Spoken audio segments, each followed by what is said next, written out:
Почитувани го следите дневникот на Телевизија Плюс. Започнуваме по кратките најави. Стабилна е состојбата во училиштата со COVID-19.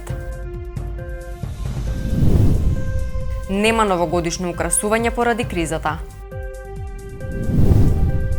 Заврши манифестацијата Месецот на книгата.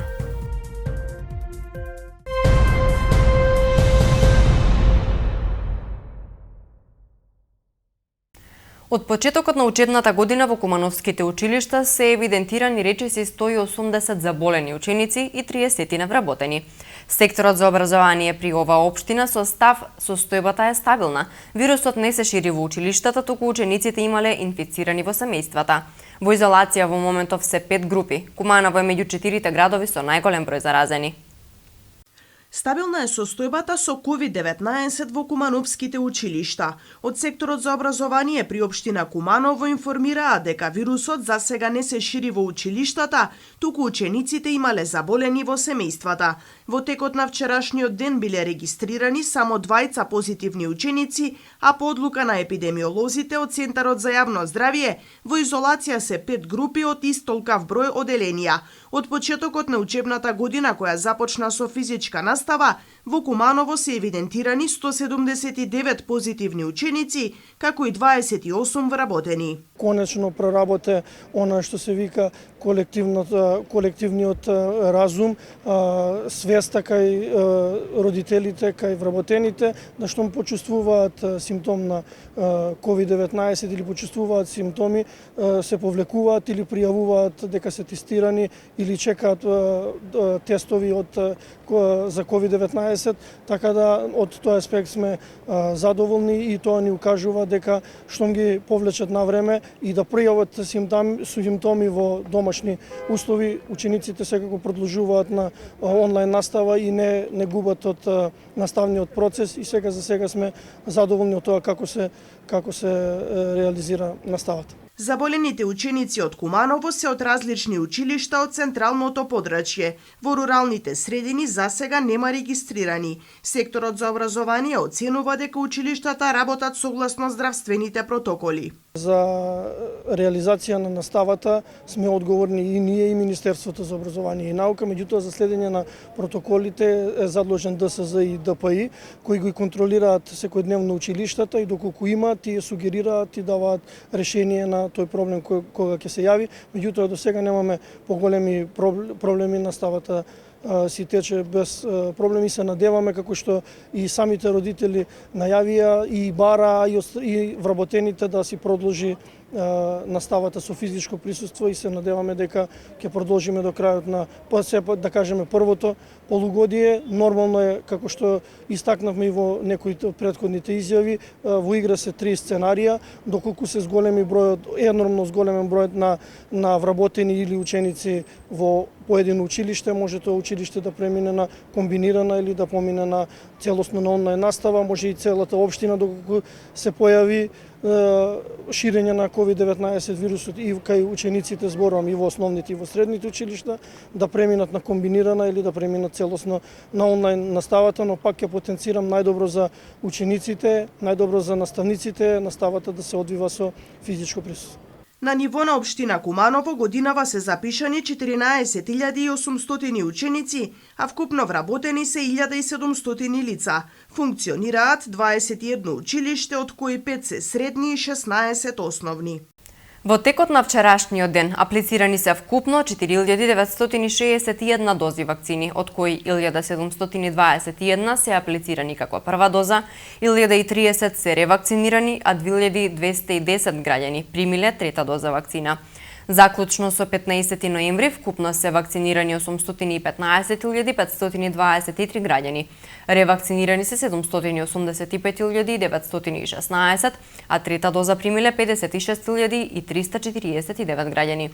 57% од граѓаните над 40 годишна возраст се ревакцинирани, а 33% од популацијата помеѓу 18 и 39 години примиле барем една доза вакцина. Опфатот со вакцинација со една доза вакцина на полнолетната популација е 58%, а со две дози опфатени се 47% од граѓаните над 18 години. Според бројот на аплицирани вакцини, 39% од целата популација во нашата земја е вакцинирана, а 38% од популацијата во државата примила две дози вакцина, информираат од Министерството за здравство.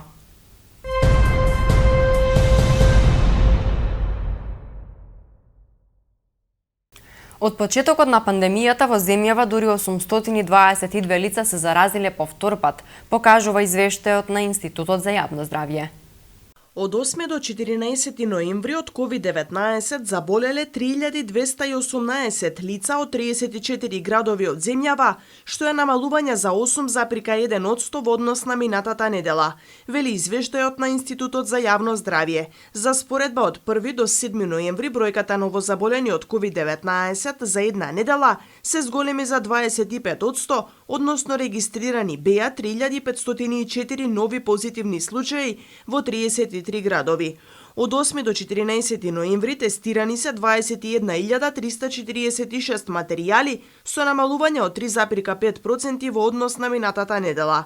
Процентот на позитивност се движи од 10,7% до 20,4%, просечно 14,8%. Најголем дел од регистрираните случаи се од Скопје. Регистрирани се заболени лица во сите возрастни групи. Најзастапена е возрастната група на лица на возраст над 60 години. Најмал број е регистриран кај возрастната група од 0 до 9 години. Се забележува намалување на бројот на заболени кај сите возрастни групи, со најзабележително намалување кај возрастната група од 0 до 9, 18,4% помалку во однос на претходната недела. Во однос на дистрибуција по пол пријавени се 1677 или 52,1% лица од женски и 1541, односно 47,9% од машки пол. Пријавени се 77 смртни случаи во 23 градови во текот на изминатата недела, најголем дел од нив се од Скопје. Најголем број од починатите припаѓаат на возрастната група над 60 години, а регистрирани се починати лица и кај возрастната група од 40 до 49 години.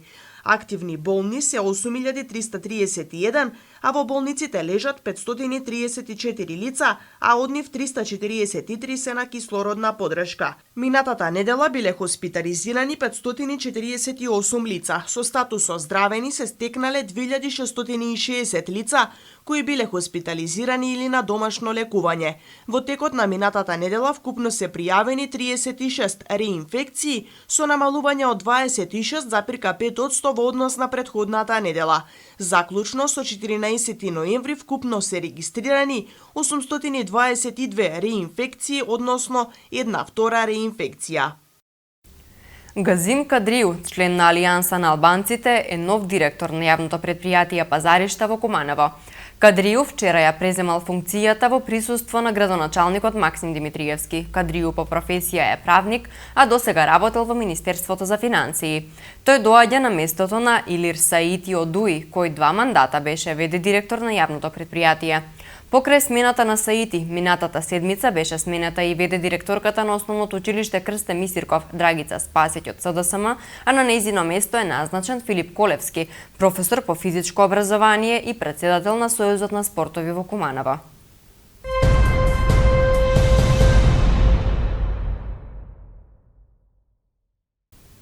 Библиотеката Тане Георгиевски денеска организираше завршна манифестација по повод месецот на книгата. Домаќин на свеченоста беше Основното училиште Христијан Карпош во населбата Перочичо. Основното училиште Христијан Карпош денеска беше домаќин на завршната манифестација по повод месецот на книгата. Традиционално организатор на настанот е јавната општинска установа Библиотеката Тане Георгиевски. На манифестацијата беа доделени награди и дипломи за најуспешните прозни, поетски и ликовни творби на учениците, но и на најуспешните од општинскиот надпревар Млад библиотекар. Годинава учесниците на конкурсот твореа на темата "Книгите се уникатно пренослива магија", информира директорката на библиотеката Христина Алексовска. Библиотеката овој месец проведе литературен и ликовен надпревар на кој учествува учениците од основните и средните училишта, а се одржа и 18-тиот надпревар Млад библиотекар. на кој најуспешната прво место припадна на ученичката Ива Додевска од токму од ова училиште, кој што освои 97 поени и таа ќе има честа да биде наша представничка на Републичкиот надпревар млади библиотекари, кој што ќе се одржи во Охрид на 6 мај 2022 година. На сите учесници им посакувам многу успех, да ја негуваат книгата и продолжат понатаму да творат. Имаше некаде околу 100 ученици пријавени, оние кои што се наградени ќе си добијат награди, на другите им посакуваме успех да творат и понатаму и се надевам дека ќе уживаат во оваа манифестација. Оваа година имавме една прекрасна тема, книгите се уникатна пренослива магија, стигнаа прекрасни творби, така да им беше тешко на комисијата да изберат дел од тие творби, но сепак тоа мораше да се направи. Дипломи за најдобрите поетски творби од основните и средни училишта добија повеќе ученици, но првото место и припадна на осмооделенката Мила Ивановска од Крстем Исирков. Прво место освои и Илина Арсовска, ученичка во осмооделение во Кочорацин за најдобра прозна творба. Поетската творба на матурантката Сандра Цветкова во Перо Наков е прогласена за најдобра, а диплома за најдобра прозна творба и беше доделена и на Мила Алексовска, трета година во гимназијата Гоце Делчев. Куманово и годинава нема да биде новогодишно украсено. Од општината информираат дека градоначалникот на идната седница на Советот ќе предложи средствата наменети за украсување во износ од околу 2,5 милиони денари да се пренаменат за реализација на енергетско ефикасен проект, односно за фотоволтаични панели и изолација на објект од јавен карактер на територијата на општината. Со ова, како што велат, ќе се намали потрошувачката на електрична енергија и дополнително ќе се даде придонес во контекст на енергетската криза која што се најавува.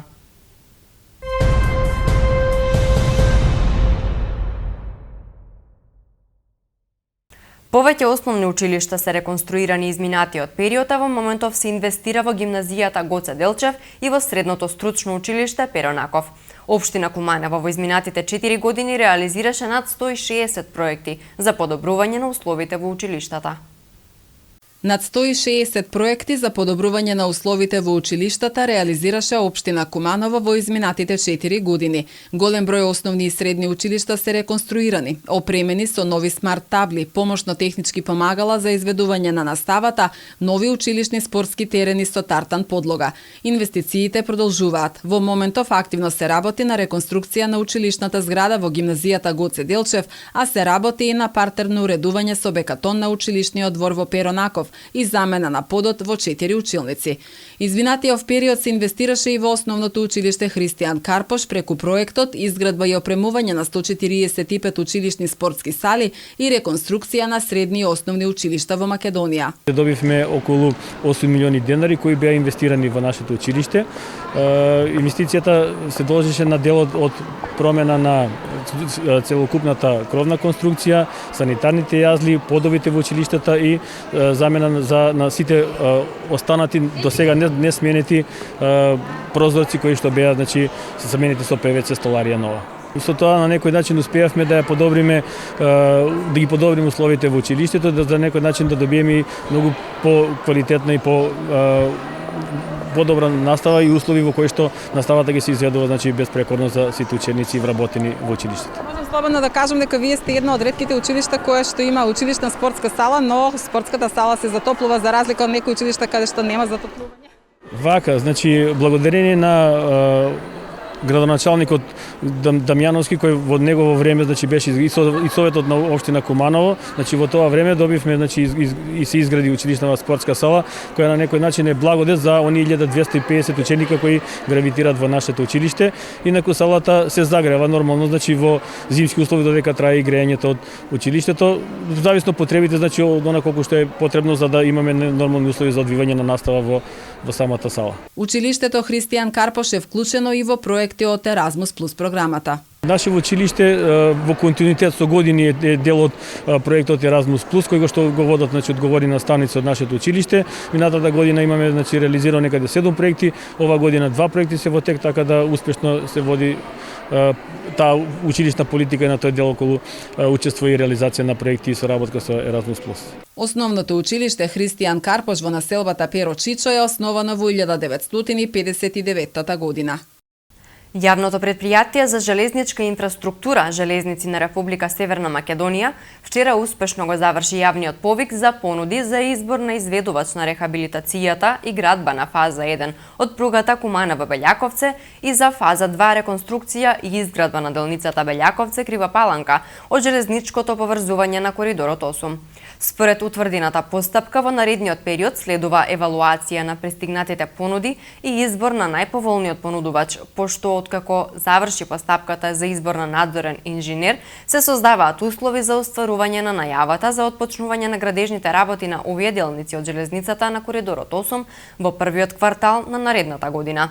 Средствата за целиот овој проект се на располагање и се обезбедени преку кредит од страна на Европската банка за обнова и развој и инвестициски грант, одобрен преку инструментот Инвестициски фонд на Западен Балкан на ЕУ.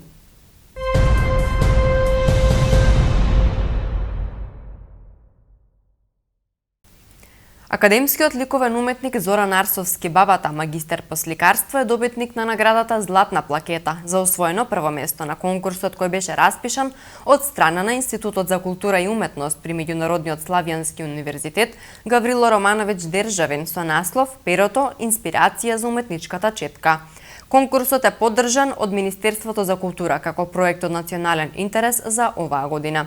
Навистина скромноста ги краси големите луѓе, па така и Арсовски е еден од таквите современи визуелни уметници кој инспирација добива од секојдневниот живот, широкиот диапазон и контакт со луѓето, случувањата поврзани со природата и вселената преточени во уметнички дела. На конкурсот пристигнале над 300 дела.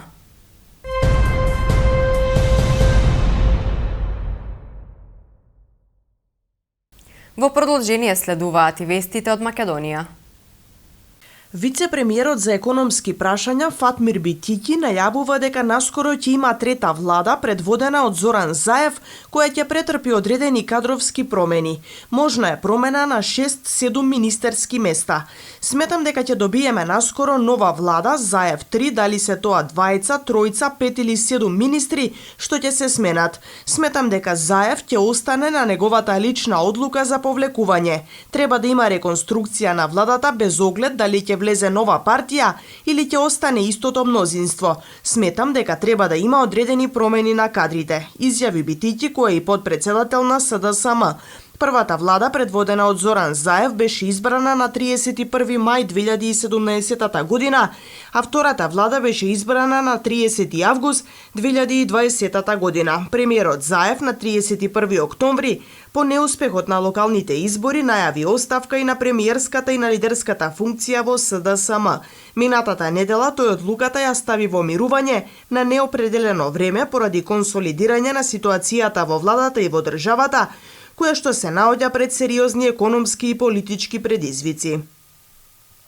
Државната комисија за спречување на корупција на денешната седница реши да поведе иницијатива до јавното обвинителство за поведување постапка за кривично гонење против поранешен министер за култура, кој оваа функција извршувал од 27 јуни 2019 до 30 август 2020 година, поради сомневање за сторено кривично дело, злоупотреба на службена положба и овластување во врска со договори и анекс договори склучени на 24 јули 2020 година, а во врска со годишните конкурси за финансирање на проекти од национален интерес.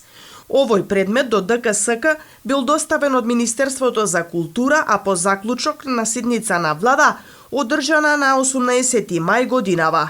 Од Министерството за култура било побарано да се изврши контрола на работењето во делот на законската основаност на договорите и анекс договорите склучени на 27 јуни 2020 година, имајќи предвид дека тие, како што појасни членот Владимир Георгиев, биле склучени во постизборен период по одржани парламентарни избори, во услови кога не е формирана новата влада и во услови кога со ребаланс на буџетот на Министерството му биле намалени финансиски средства за финансирање проекти од национален интерес во област на културата.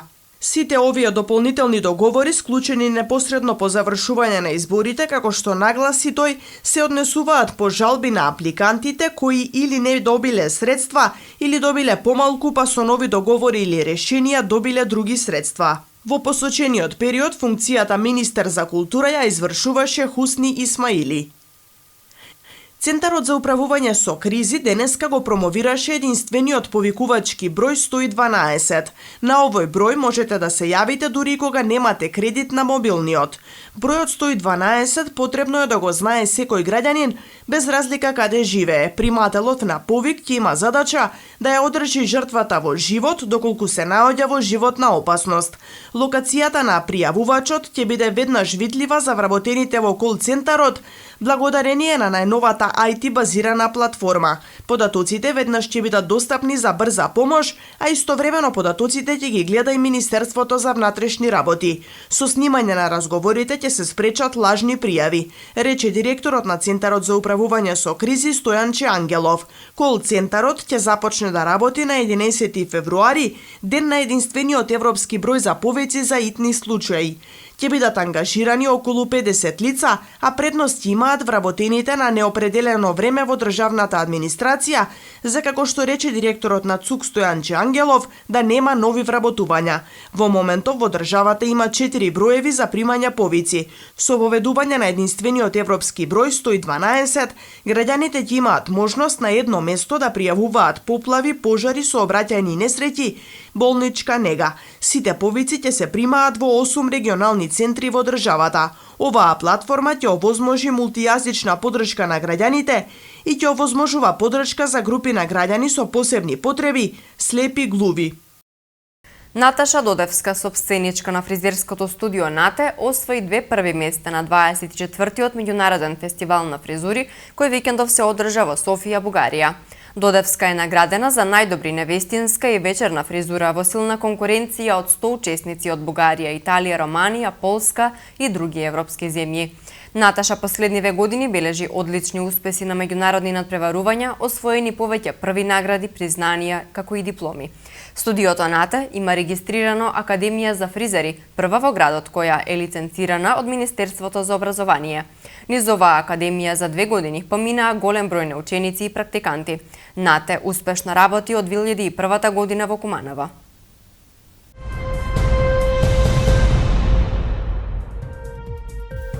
Времето денеска во Куманово беше променливо облачно. Максималната температура се искачи до 15 степен, а минималната изнесуваше -2.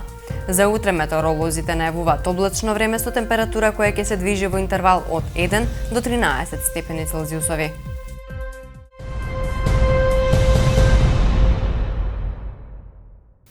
Тоа беше се за ова издание на Дневникот. Со нови информации повторно се гледаме утре. Имајте пријатна вечер.